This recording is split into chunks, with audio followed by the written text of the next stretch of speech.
저는 중학교 2학년 때부터 성가대를 해와서요, 목사 되기 전까지 성가대를 끊임없이 해왔고 기쁨으로 성가대에 베이스 파트를 했습니다. 그러다 보니 성가대를 서다 보니 곡을 보면 딱 느껴지는 게 있어요. 잘 만들었다. 만들었다면 좀 그렇지만 저 곡을 참 잘 지었다. 이 부분은 참 멋지다. 오늘 곡도 참 멋지고 아름다운 곡인 것 같습니다. 임마누엘 임마, 참 선곡도 예쁘고 곡도 가사도 좋은 것 같아요. 평화의 왕 사랑의 왕이 오신다. 하나님께서 기쁘게 받으시고 또 우리의 마음도 주님께서 기쁘게 받으신 줄 믿습니다. 아멘. 옆 사람하고 인사하실까요? 우리 성도들도 이렇게 만났는데 인사하십시다. 오늘 날씨가 굉장히 춥지요. 이렇게 인사하실까요? 옆에 좌우하고 인사하십니다. 날씨는 춥지만 하나님의 사랑은 더 뜨겁습니다. 인사하실까요? 날씨는 춥지만 하나님의 사랑은 더 뜨겁습니다. 아멘. 한 번 더 인사하실까요? 사랑하고 축복합니다. 은혜 많이 받으세요 하고 인사하실까요? 사랑하고 축복합니다. 은혜 많이 받으십시오. 아멘. 네, 이제 여기를 보시고요. 여러분, 우리는 관심사가 다 다릅니다. 오늘 제목은 생명의 관점이라고 했습니다. 한자로 관점이란 뜻은 관심 있는 곳, 관심 있는 점이란 뜻입니다. 저를 볼 때, 저의 행동과 어떤 일을 볼 때 우리 성도들은 다 다르게 봐요. 저를 볼 때 지금 목사님이 지금 기쁨의 얼굴로 단에 섰구나, 제 표정을 보는 사람은 그것을 볼 것이고, 아니면 또 다른 데 관심 있는 사람은 오늘은 이번 주는 목사님이 넥타이를 빨간색으로 하고 왔네 하고 넥타이에 관심 있는 사람은 그걸 볼 거예요. 또 예배 전체에 관심 있는 분은 오늘은 하나님께서 성탄절을 앞두고 어떤 말씀을 주시냐, 제목부터 좀 이상하다 하면서 예배에 관점을 둘 거예요. 사람은요, 자기의 관심을 두는 것을 보게 되어 있습니다. 또 자기가 듣고 싶은 것을 듣게 되어 있어요. 그러니 중요한 것은 우리의 관심사입니다. 그죠? 여러분, 조금 더 범위를 넓혀서 우리 한국교회 또 우리 애양원교회도 해당되겠습니다. 교회는 그동안 어떤 것에 관심을 두며 살아왔을까요? 이것저것 의견이 분분할 수도 있겠지만 교회가 그동안 추구하며 그동안 목적으로 삼아오며 좋아했던 것을 보면 됩니다. 무엇보다 부흥이죠. 교회는 부흥, 수적 부흥이나 영적 부흥이나 물질의 부흥이나 부흥입니다. 어느 교회도 다 싫다는 교회 없어요. 그 부흥이란 것이 조금 더 들여다보면 숫자, 그러니까 세례교인이 몇 명이냐, 그 교회는 출석 인원이 몇 명이나, 낮예배 출석 인원으로 기준 잡습니다. 대부분 몇 명쯤 나오냐, 대부분 목사님들은 그거로 규모를 판단해요. 또 좀 더 구체적으로 보려는 사람들은 1년 예산이 어느 정도 되냐를 봅니다. 돈입니다. 숫자죠. 다 성도 숫자, 돈의 액수 숫자. 아니면은 외관상으로 직접 봐야겠다 하신 분들은 교회를 딱 보면 나오죠. 우리가 사람 관상을 보면 나오듯이 교회의 건물이 딱 얼마나 최신식으로 몇 평으로 돼 있냐, 또 주차장 규모는 어느 정도냐 보면 이제 어느 정도 규모의 교회구나 라고 판단해요. 여러분, 그러다 보니 지금까지 우리 한국교회 다 그런 건 아니에요. 대부분 교회가 추구했던 것이 건물의 성장, 수적 성장, 그리고 물질의 풍요, 이런 것을 추구해 왔어요. 그 결과가 뭘까요? 영혼에 대한 메마름, 교회의 건강성에 대한 흔들림, 이제 어느 정도 수준에 올랐으니 더 이상 발전이 없죠? 깊은 침체. 사람은 모였지만 쉽게 와해돼 버리는 영적 골다공증, 살아있다 하나 점점 병들어가고 죽어가는 미약한 상태. 여기에 반론을 아니다고 할 사람 거의 없을 겁니다. 왜 우리가 이렇게 됐을까요? 그래요, 우리 관심사가 어디 있냐를 보셔야 돼요. 생명을 추구하고 믿음 안에서 성숙을 추구하는 건가, 아니면 외형적 성장과 부피를 추구하는 건가에 따라 달려 있어요. 교회만 그럴까요? 아니요. 교회는 세상에 물들어서 그렇습니다. 세상을 보면 두말할 것 없습니다. 경제 논리, 힘의 논리, 그리고 이익에 관해서 세상은 아주 민감해요. 그러다 보니 오늘 같은 결과가 됐습니다. 오늘 같은 결과 뭐예요? 기후변화, 환경오염, 생명이 약해진 생명경시. 목사님 그건 원래부터 그랬어요 라고 하실 수도 있겠으나 여러분 생각해 보세요. 불과 30년 전만 해도 지금처럼 생명을 경시하고 환경이 오염되고 위기가 있는 적이 있었는가요? 안 그랬습니다. 30년 전에는요, 여름 날씨도 뜨거워야 34도였어요 30도 약간 넘으면 진짜 뜨거웠다. 그런데 요즘은 여름에 오전 9시 기온이 벌써 30도가 막 넘으려고 해요. 40도에 육박하려고 해요. 안 그랬습니다. 30년 전만 해도. 여름 일기가 보통 26, 7, 8도 28도도 뜨거운 거였어요.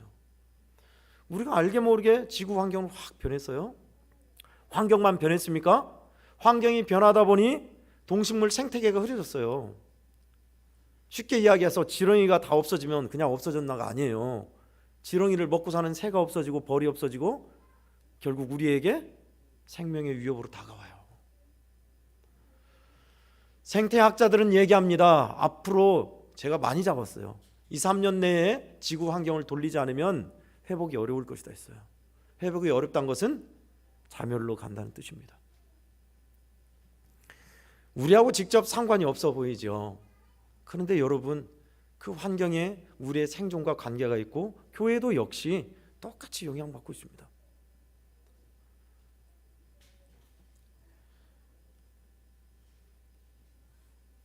큰 교회도 작은 교회도 위기라고 해요.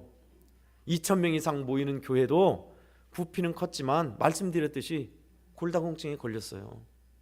탄탄하게 든든하게 서 있는 사람은 아니에요. 왔다 갔다 떠나는 사람들이에요. 그러니 작은 교회는 말할 것도 없고요. 얼마나 긴 시간 동안 성장이 안 되니 이제는 패배주의에 물들었어요. 해도 안 돼. 그냥 이렇게 사는 거지 뭐. 성도들의 신앙도 마찬가지입니다. 영혼이 핍절되고 주님으로 인하여서 영이 소생돼야 하는데 생명에 대한 갈망은 없어요. 그냥 현상 유지. 명확히 엄밀히 말하자면 죽어가고 있는 겁니다. 우리는. 이런 상황에서 오늘 본문은 우리 교회 성도들, 믿음의 사람들 뿐만 아니라 온 세상의 피조물도 하나님의 아들들이 은혜 받고 예수 그리스도의 빛나는 모습으로 회복된 아들들이 나타나기를 갈망하고 있다라고 이야기하고 있습니다. 피조물이라고 하는 굉장히 우리의 관심사가 달라지죠. 교회 밖에 나가서 나무나 들판이나 공기나 강이나 산 말입니다. 목회를 하면서 또 성도 여러분들께서도 이런 설교는 많이 못 들으셨죠. 우리 사람, 신앙인들, 믿음의 요소들만 우리가 생각했지 산, 들, 강, 바다 그런 얘기는 안 하잖아요. 그죠? 근데 이런 것이 우리와 연관이 돼 있어요. 오늘 본문에 20절에 피조물이 험한 데 굴복하는 것은 자기 뜻이 아니요 오직 굴복하게 하시는 이로 말미암음이라. 무슨 말이냐면요, 여기 큰 나무를 이렇게 딱 꺾어다가 뭘 만들고 십자가를 만들고 우상을 깎아서 만들고 하는 것은 하나님께서 피조물 이 나무들에게 복종하게 하시기 때문이에요. 그러니 이렇게 큰 아름들이, 높은 아름들이 나무를 잘라가지고 불상을 만들고 우상을 만들고 사람을 해치는 무기를 만들고 하는 것을 피조물들이 굴복해야 하니 기다리는 것은 하나님의 아들들을 기다리는 거예요. 하나님의 아들들은 왜요? 환경을 파괴해요? 함부로 죽이고 없애버려요? 아니죠.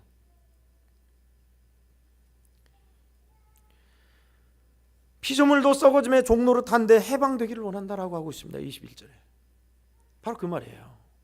사람들은 얼마나 이 세계를, 하나님이 지으신 이 아름다운 세계를 파괴했는지 모릅니다. 어느 책에서 읽었습니다.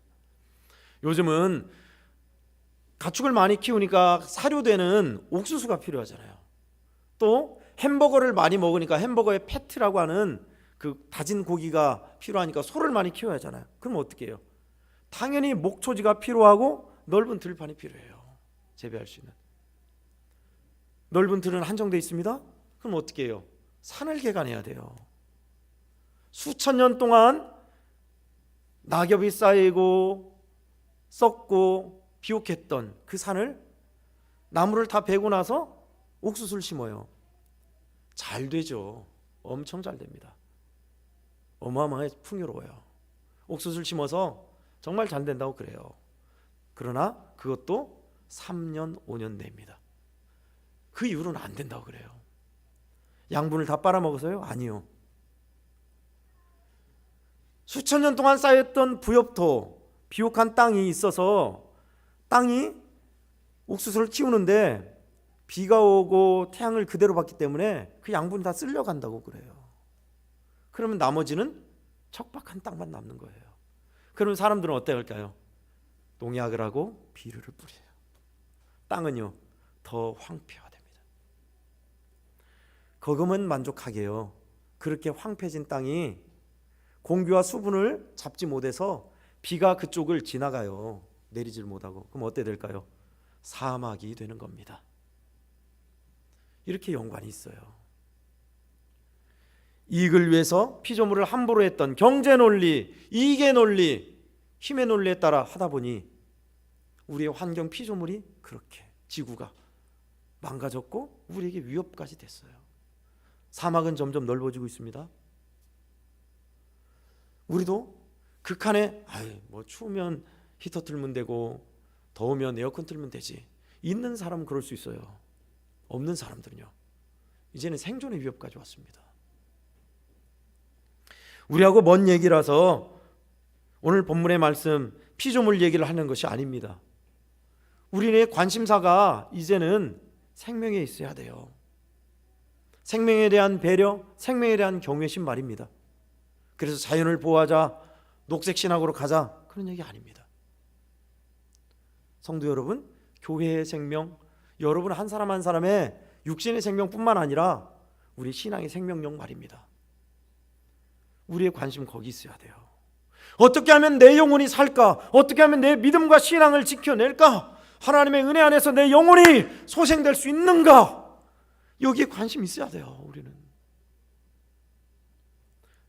돈 많이 벌고 편안하게 살면 다 끝이라 여긴다면 말로가 좋지 않습니다. 여러분에게 기분 나빠라 드린 말씀이 아닙니다. 그리 왔어요. 지금도 그래요. 우리는 누구나 다 말로를 맞이할 거예요. 그렇죠? 그 말로에서 행복한 말로이냐 아니면 두려움으로 임하냐는요, 우리가 주님과의 관계, 영적 생명력이 있습니다. 믿음의 생명력 말이죠. 그거 놓치고 살다가 어느 날 호련히 죽음을 맞이한다? 두려운 일입니다.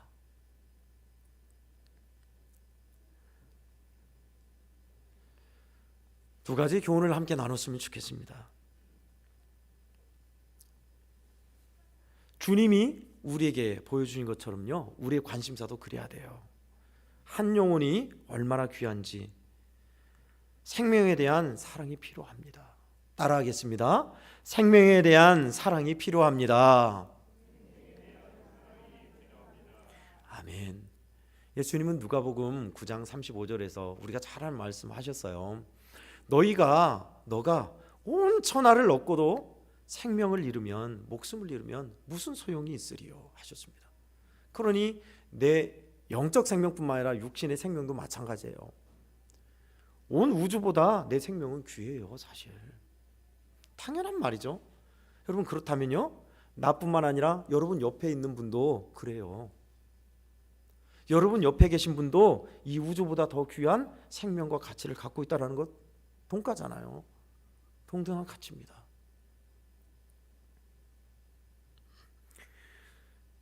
그냥 그러려니 늘 들어왔던 말씀처럼 우리가 듣기 쉬우나 우리는요, 그 의식으로 살면 정말 대하는 태도가 달라지더라고요. 저는 목회를 하면서 주님이 깨닫게 하시고 느끼게 하시는 것들이 참 많습니다만은 그 중에 하나 가르쳐 주시고 또 깨닫게 하신 것은 한 영혼의 소중함입니다. 큰 교회에 몇만 명 모이는 교회에서 부교육자나 담임을 하다가 개척교회를 하면 그렇게 절실하게 깨닫는데요. 뭘 깨닫겠어요? 한 성도, 한 영혼이 얼마나 중요하고 귀한지를. 한 영혼이 귀해요. 여러분, 제가 여러분에게 말씀을 드리고 성도들이 일주일에 한 번 와서 듣는 설교, 이 설교가 귀할까요? 여러분의 한 영혼 한 영혼이 귀할까요? 비교할 수 없습니다. 우리 성도 여러분 한 영혼 한 영혼이 훨씬 귀해요. 그런데 목회를 하다 보면 설교가 더 우선될 때가 있어요. 다른 게 우선될 때가 있어요. 행사가 우선될 때 있어요. 일이 우선될 때가 다분히 있습니다. 관점을 돌리게 하세요. 주님은 한 영혼이 천하보다 귀하다. 누가복음 9장 이전의 8장에는요 주님이 얼마나 한 영혼을 귀하게 여기셨는지가 나옵니다. 주님이 이유 없이 제자들에게 우리가 갈릴리 바다 건너편으로 건너가자 하세요. 건너가자 하시는데 웬걸요? 어마어마한 광풍이 불어서 바닷가에서 잔뼈가 굵은 제자들이 죽을까 하여 두려워 떨고 예수님을 깨워서 살려달라고 애원하는 그런 지경에까지 이릅니다. 그래서 예수님이 파도와 바람을 잠잠케 하셨죠? 그리고 건너갔어요. 뭘 하고 건너갔을까 봤더니 거라사라는 지방의 공동묘지에서 귀신이 떼거지로 들어서 아무도 손 못 대는 그 한 사람, 거라사의 광인이라 했습니다. 한자로 미친 사람이에요. 거라사의 그 미쳤다고 여기는 귀신 들린 한 사람을 찾아가셨어요. 주님이. 그리고 그에게 들린 군대와 같이 수만 명이 귀신 들린 그 귀신을 돼지떼에 몰아내시고 온전케 하셨어요. 거기까지 좋았습니다.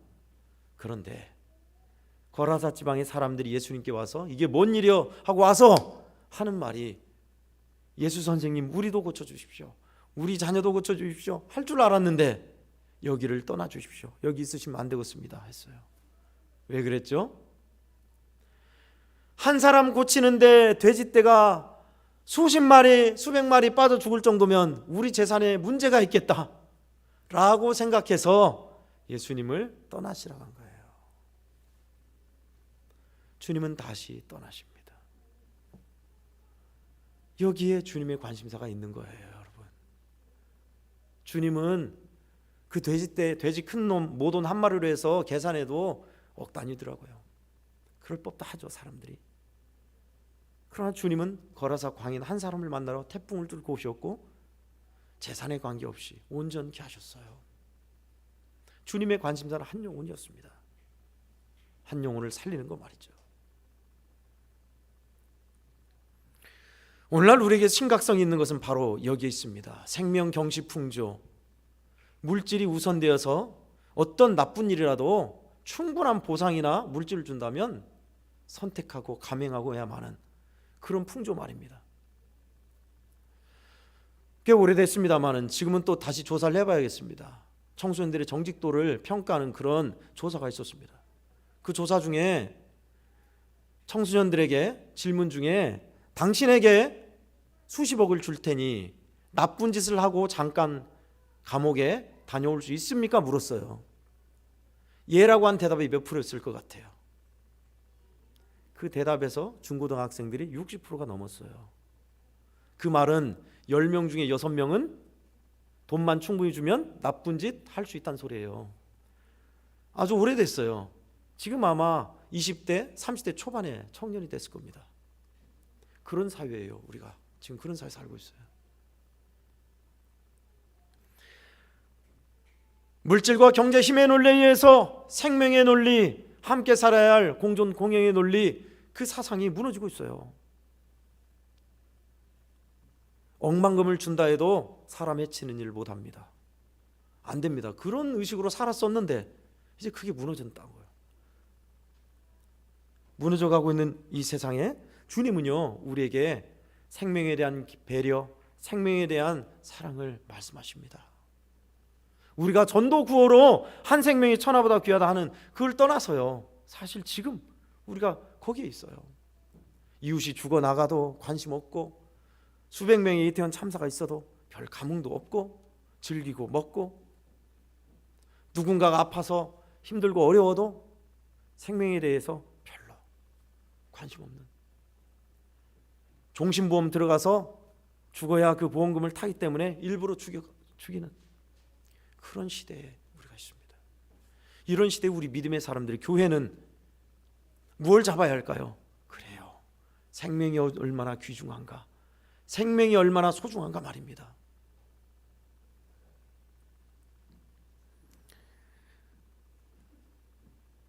생명의 소중함을 먼저는 사람들에게, 이웃에게, 지체에게 우리는 보이며 살아야겠지만, 더 나아가서 우리의 주변의 모든 피조물에게도 미쳐요. 사실 녹색 신학이라고 21세기의 새로운 신학, 최신의 진보적인 신학은 환경신학입니다. 환경신학이란 하나님이 지으신 모든 만물은 우리와 연관이 되어 있다는 거예요. 그래서 하나가 죽거나 하나가 멸절되면 우리에게도 위기가 오고 우리도 위협을 받는다는 겁니다. 또 하나님이 우리를 지으실 때 정복하고 다스려가 아니라 행복하게 가꾸어라라는 거로 그렇게 해석해요. 틀린 거 아닙니다. 이 땅을 행복하게, 식물들, 우리 주변도 함께 잘 살게, 좋게 만드는 생명, 사랑, 풍조 말입니다. 우리에게 사실 이게 필요합니다. 저에게도 필요하고 우리 성도들에게도요.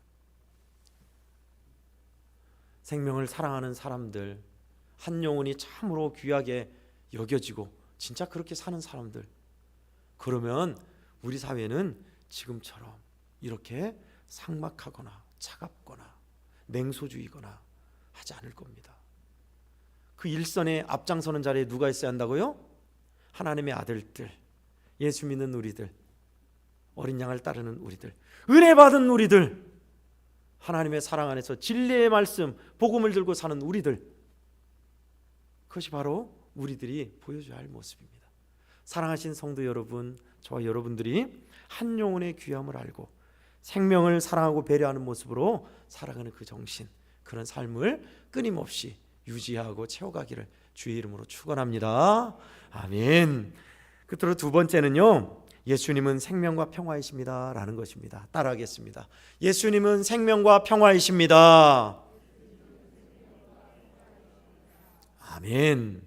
요한복음 14장 6절은 여러분이 잘 알고 있는 구절입니다. 내가 곧 길이요 진리요 생명이니 라고 말씀하셨어요. 길과 진리는 알겠어요. 인생의 길, 갈 바가 되시고, 진리, 참된 것, 거짓 아닌 것, 변하지 않는 것, 생명이다. 우리에게 있어서 어느 것과도 바꿀 수 없는 생명 자체이신 분, 주님이 생명이시래요. 죽어가는 사람은 때로는 의식이 없어서 죽는 줄 모른다고 합니다. 고통이 없으니까요. 의식이 있을 때, 생명이 있을 때 아픔을 느끼고 살아야겠다고 호흡을 더하게 되고 몸부림치는 거죠. 코마 상태, 그러니까 의학용어로 심정지 상태에 들어가면요, 누군가가 심폐소생을 해줘야 돼요. 호흡을 불어넣고 심장이 뛰게. 우리 정광민 집사님 없어서 제가 문자 썼습니다마는, 그것도 정 안 되면 최후의 수단은요, 개방형 심폐소생이에요. 가슴을 갈라서 심장을 꺼내서 손으로, 최후에. 그렇지 않고 우리는 비개방형 심폐소생술 하죠. 명치에서 두 손가락 위에 쪽 왼쪽에, 가운데서 약간 왼쪽. 주님은 저와 여러분을 살리시려 오셨습니다. 성탄절은 우리를 살리러 오신 주님, 나를 살리러 오신 주님의 이야기예요. 영혼이 죽어가고 있고 신앙이 병들어가고 있는 우리에게 심폐소생으로 살리시려고 주님이 오셨어요. 그런데 별로 살고 싶지도 않아요. 생명에 관심도 없어요. 주님은 생명이세요. 예수 그리스도와 별로 관계도 없고 관심도 없고 소통이 없다면 우리는 죽어가는 영혼입니다. 사실 주님은 우리에게 그렇게 예언대로 오셨어요. 그는 상한 갈대를 꺾지 아니하며 꺼져가는 등불을 끄지 아니하고 진실로 정의를 시행할 것이다. 그는 쇠하지 아니하고 낙담하지 아니하며 세상의 정의를 세우기까지 이르리니 섬들이 많은 이방인들이 그 교훈을 앙망하리라. 아멘. 왜요? 쓰러져가고 상처 입은 우리의 인생을 세우시고 회복시키시며 생명이 꺼져가는 등불을 다시 심지를 돋우시고 기름 부으셔서 살려내시는 주님이시기 때문에 그래요. 생명의 주. 얼마나 쉽게 우린 쓰러집니까? 얼마나 우린 생명을 잃어갑니까? 쉽게 영적 생명력. 여러분이 이곳에 오셔서 은혜 받고 영혼이 소생되기 원하시잖아요. 주님이 하세요. 그렇게 예수님을 사모하고 만난 사람들, 주님의 말씀을 듣는 사람들, 저는 그 사람들 회복시키시러 오셨습니다. 생명과 진리로 오셨습니다. 생명과 평화로 오셨습니다. 에베소서 2장 14절은 그는 우리의 화평 평화이신지라 막힌 담을 허셔서 둘로 하나가 되게 하셨다 하셨어요. 하나님과 나를, 하나님과 우리를. 생명과 평화, 주님이 그런 분이세요. 우리의 관심은 여기에 있어야 합니다. 우리의 마음은 여기에 있어야 합니다. 나만 살고 나만 살려면 된다는 것은 단기적인 생각이에요. 왜요? 우리는 혼자 살 수 없거든요. 다른 데 가서도 마찬가지입니다. 여러분, 우리만 그럴까요? 교회도 마찬가지예요. 우리 교회만 잘 되고 우리 교회만 되면 그러면 된다. 우리 교회는 문제없고 재정이 튼튼하게 됐다. 아닙니다. 예수 그리스도 안에서 얼마나 생명력 있고 생동하느냐가 문제예요. 가까운 우리 이웃교회 어려움을 당하든 어쩌든 상관없다라고 우리는 그렇게 생각해요. 아니요, 오히려 이웃교회가 잘못되어 버렸고 우리 교회로 다 왔으면 쓰겠다라고 생각하는 사람도 있어요. 도시교회는 더해요. 큰 교회는 작은 교회들이 무너져서 우리 교회로 다 왔으면 좋겠다예요. 색강이 마르는데 동강이 강물이 많겠어요? 우리는 연결됐어요. 주님이 원하시는 정신은, 주님이 와서 보여주신 것은 생명과 평화, 연대, 화합이에요. 그럼 어떻게 할까요?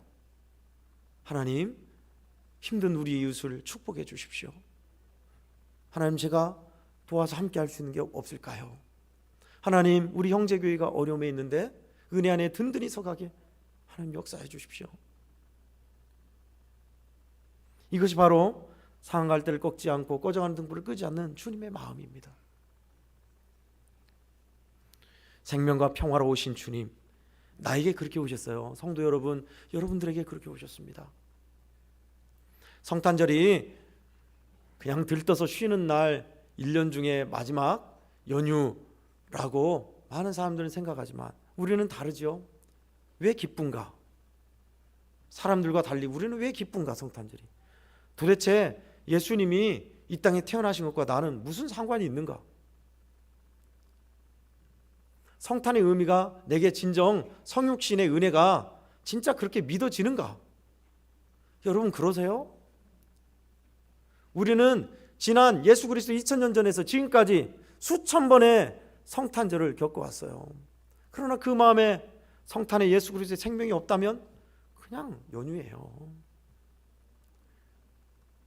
이곳에 계신 성도 여러분, 주님이 우리 성도 여러분, 저와 여러분을 너무나 극진히 사랑하시죠.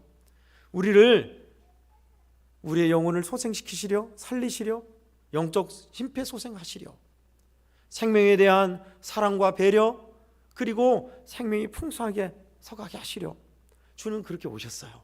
그러니 우리의 관심사도 거기에 있어야 합니다. 그래서 담임 목사인 제가 여러분은 성장과 잘 사는 것과 부귀 영화를 다 버리시고 사십시오, 그런 말씀이 아니에요. 있어야 할 거는 적합하게 있되 우리의 진짜 관심사는 생명이신 주님께, 생명에 대한 배려와 한 영혼에 대한 생각에 있어야 한다라는 겁니다.